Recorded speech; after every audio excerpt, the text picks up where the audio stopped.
Good evening, everyone.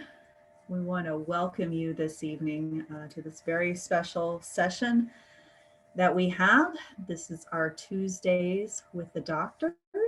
And this evening we have a very special doctor with us, Dr. Orville A. Browne. And I would just like to introduce him this evening.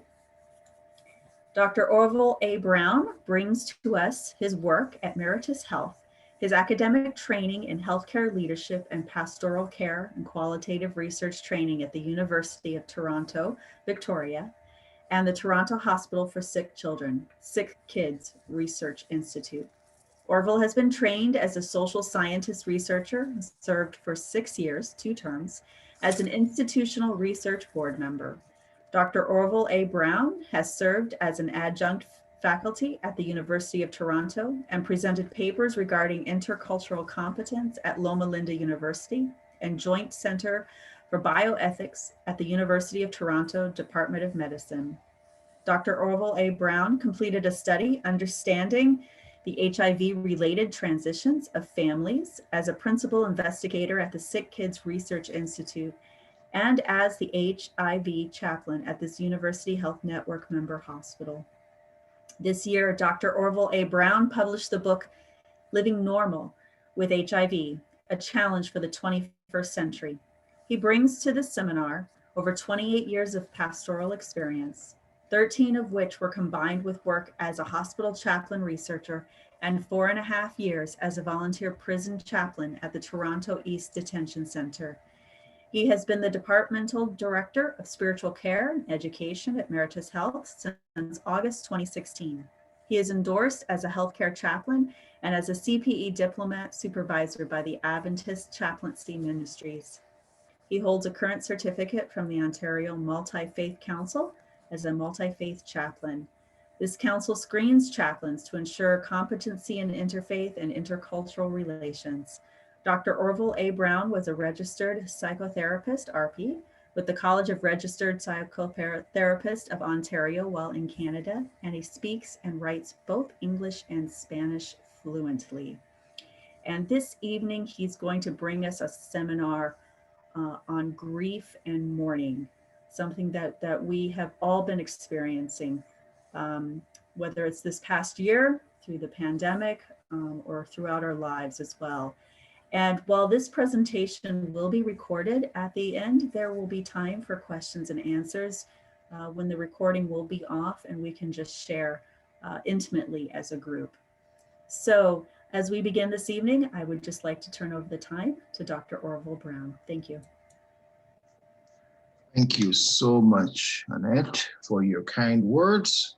And I wanted to begin this seminar by quoting a very wise person in Ecclesiastes chapter 3. It says, for everything there is a season, starting from verse 1, a time for every activity under heaven, a time to be born and a time to die, a time to plant and a time to harvest, a time to kill and a time to heal, a time to tear down and a time to build up, a time to cry and a time to laugh, a time to grieve and a time to dance, a time to scatter stones and a time to gather stones, a time to embrace and a time to turn away, a time to search and a time to quit searching, a time to keep and a time to throw away, a time to tear and a time to mend, a time to be quiet and a time to speak, a time to love and a time to hate, a time for war and a time for peace. Today we're going to talk about mourning and grief and those things that a lot of people spend all their life avoiding. But the important is an important process of survival. And my presentation is entitled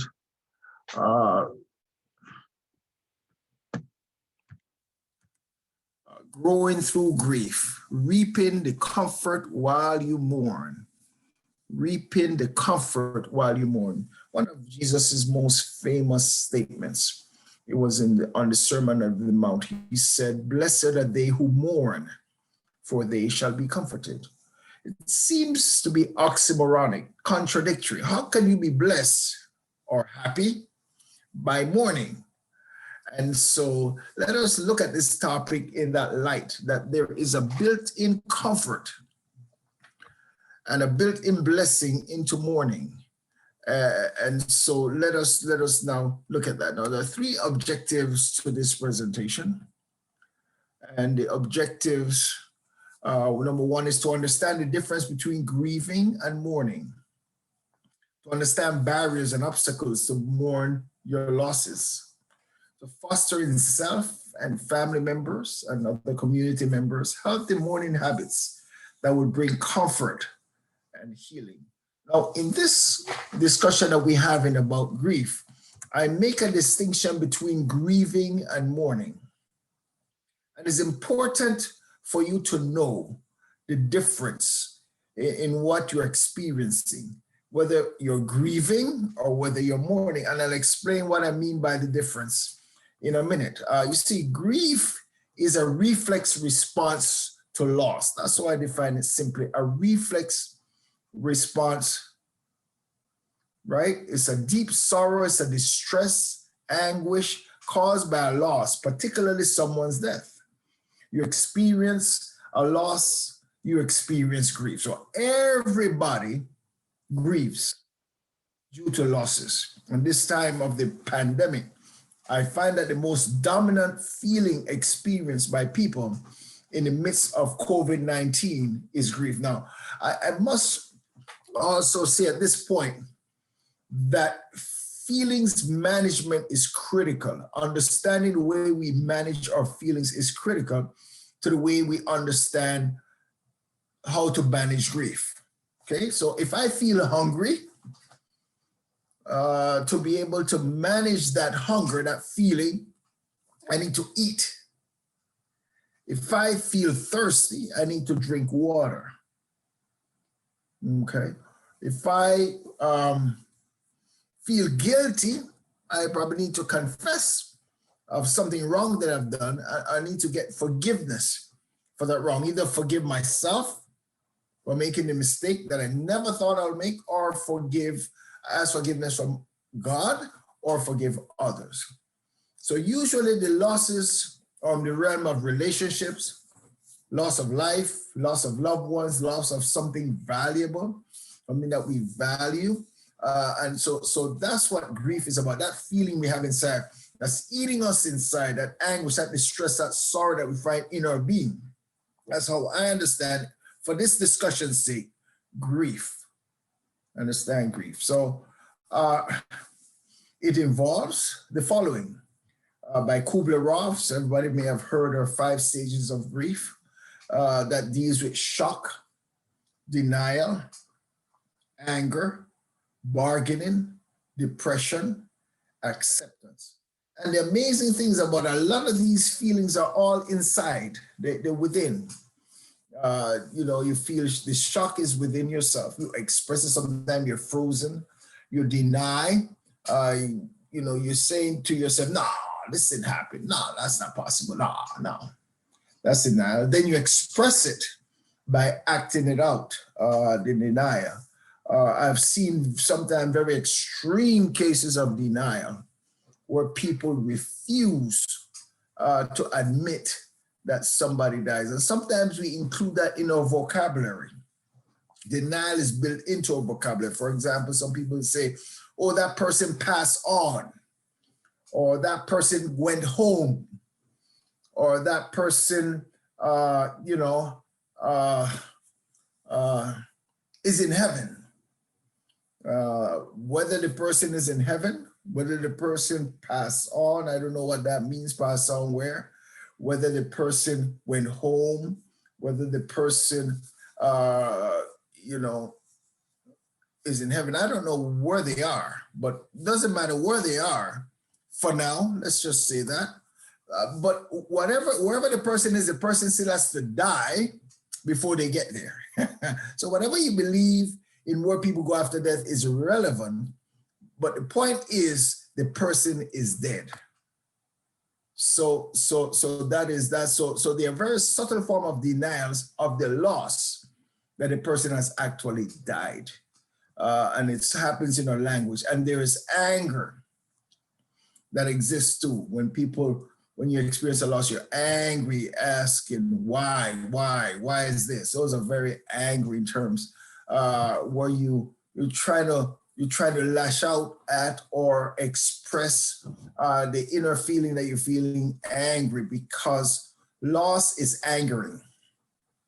And it's very normal to feel that way. Then there's a bargaining stage that, you say, well, if God do this and bring them back, or you would, those kinds of things, then you feel depressed, you feel down, your energy is gone, you're drained, you're low, you don't eat, you don't sleep well, etc. Depression and acceptance, according to Kubler-Ross, come to the fact, you know what, this is awful, this is angering, this is shocking or whatever, but you kind of get a sense, you know what, you start coming to grips with the fact that the person is gone, they're dead, and they would not show up at your door tomorrow. So there's that sense of, and what Kubler-Ross says, it's not a linear or predictive progression. Some people might be depressed initially, other people might be angry first, or some people might just go to denial, that we don't experience the shock, etc. But then David Kessler recently came up with his book, Finding Meaning. The sixth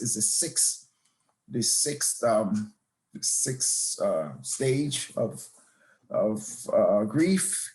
It's a time of making sense. I'm trying to find meaning to the loss, even beyond just accepting that the person is gone or dead. You try to find meaning. Some people would do certain things. They would donate money to a charity. They would put their name on a wall somewhere, recognizing their contribution, etc. Just trying to find meaning. Other people would donate, the bodies or parts of the bodies of the person who died to other people, all part of the making meaning of the loss and making some sense and giving some significance to the person's loss, even though, etc. Most of my focus is on death, even though similar to divorce and other losses, these same steps. So mourning for me now, and I make this distinction, not everybody does, is the process or the natural response to grief. So you feel grief, so naturally you mourn. So it's a response to grief that is experienced by the loss.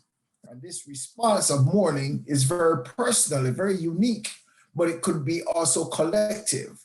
For example, if somebody, a high school person, and I've seen this, drowns, the person dies by drowning, and then the whole high school, first in their class, but the other students of the high school also mourn. So the whole high school is in mourning. Or sometimes we have these tragedies, like recently with multiple shootings or whatever.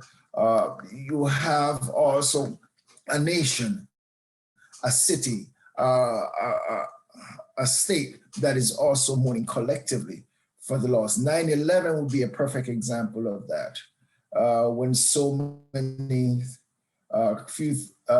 thousand died, and there was a grief, and there's a loss, there's a mourning where people cried out and expressed their feelings in that way. So inner grief for me is expressed through mourning. And there's several ways of mourning: telling the story of what you have lost, talking about it. That is a way of mourning through it. Crying, shouting, grieving, expressing tear in form of tears and groaning and mourning. That those are form of mourning also. It's expressing the inner grief, because inner grief can be very dangerous and very harmful and unhealthy to people. You have heard stories about a husband dying, right?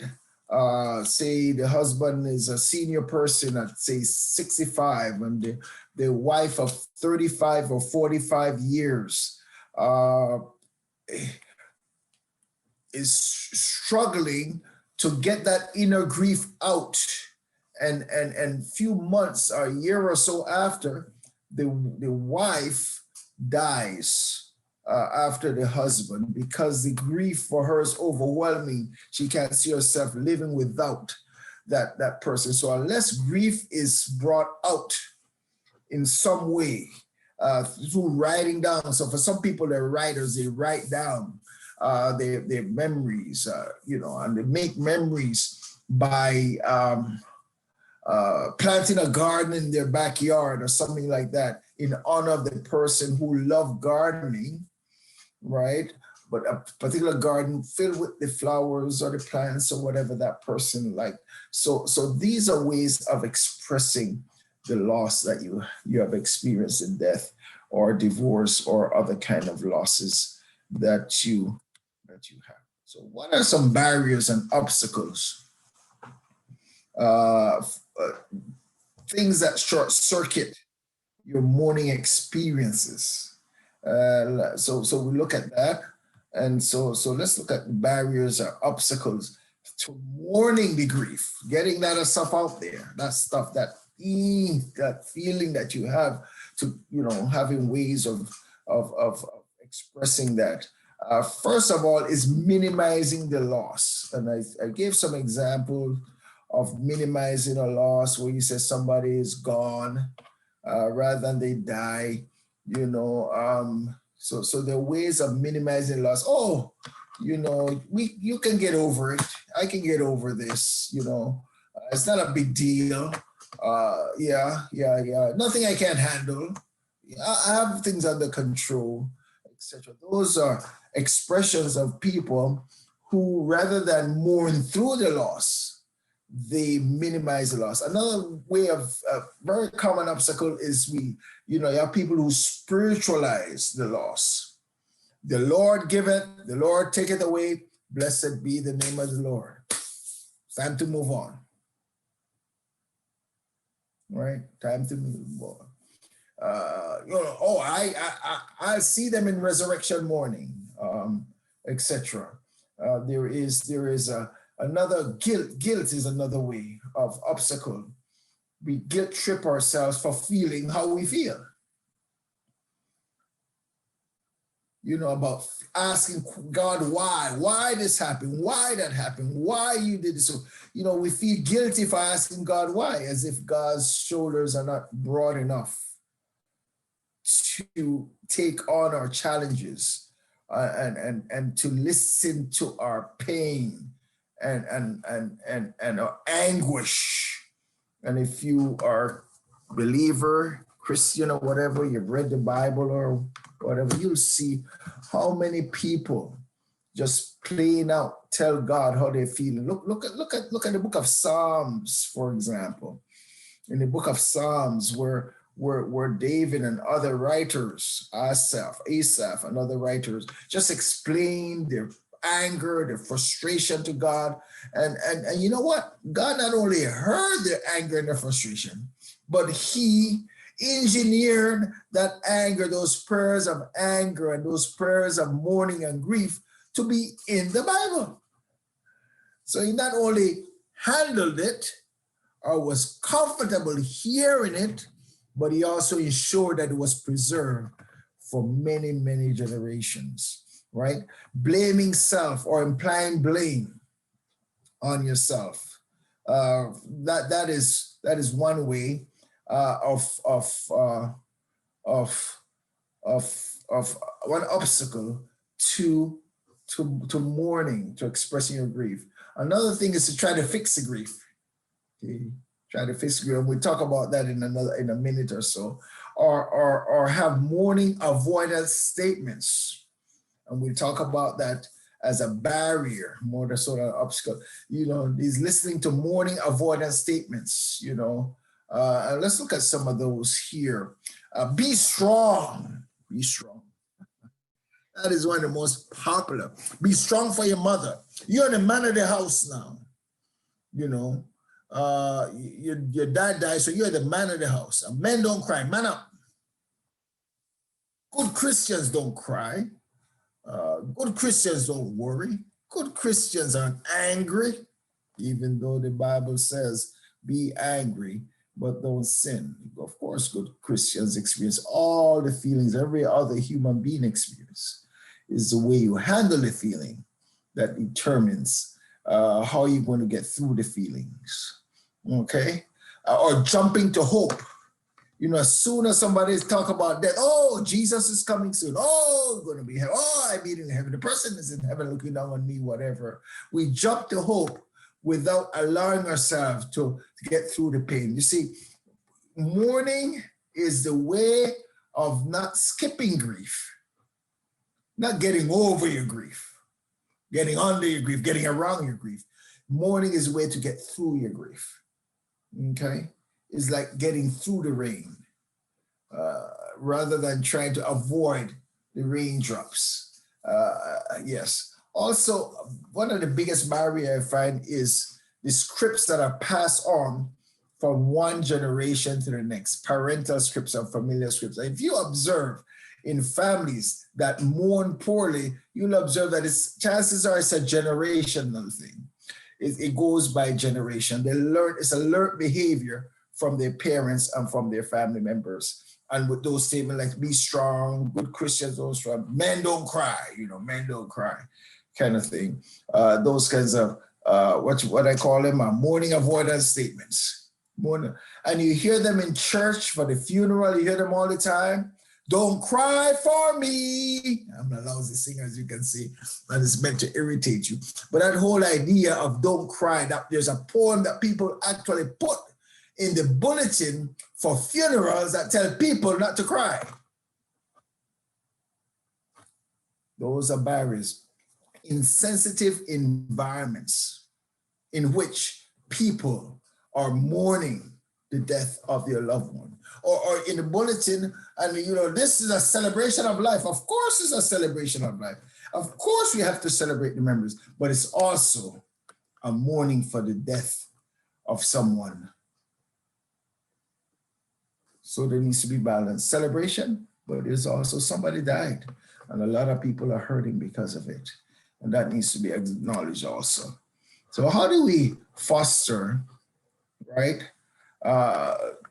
Foster healthy mourning habits, foster healthy mourning habits. First of all, we need to acknowledge it's hard. That is a struggle. Admit that it makes us vulnerable. Now, a lot of people don't realize this, but it's important not, I said N-O-T, not, to make important decisions while we're mourning. A friend of mine, we were talking the other day, and he was telling me that around the time when he was engaged to be married, his father died. And when his father died, he decided that he was going to postpone the engagement with his wife because of the anguish and the vulnerability that he found himself in at the time. And so he decided not to marry. He ended up marrying a year or two afterwards. But the point is, when the mourning is so fresh and the grief is so fresh, it makes people very vulnerable. Very vulnerable. So families need to look out for each other, and friends need to look out for each other, because people become very vulnerable. Like I gave you the example of husband and wife, how vulnerable one was after the other one died. So that's it. Shock is normal. Don't expect to think right and being able to easily put your thoughts together after you died. Another thing I needed to say, that's why it's so important to plan ahead, to have a will, to plan for your funeral arrangements. Choose your coffin, choose everything. Because once you die, it's such a shocking thing that it puts a tremendous burden on your family. Next, we need to trust the mourning process. Blessed are they who mourn, he says, for they shall be comforted. Blessed are those. So trust the mourning process. It's okay to cry. It's okay to mourn. It's okay to take time every day to think about the person, to write a letter to the person who you lost, and you know, to express those feelings and what you miss about them, etc. And then give yourself permission to mourn, and family members permission to mourn, as long as it takes. As long as it takes. Now, you know, I present this scenario to some individuals and say, why, you know, get over it, get over it. You know, the person died 3 years ago, 5 years ago, get over it. And I say, my response is, you're going to tell me that your mother died and you're 55 years old.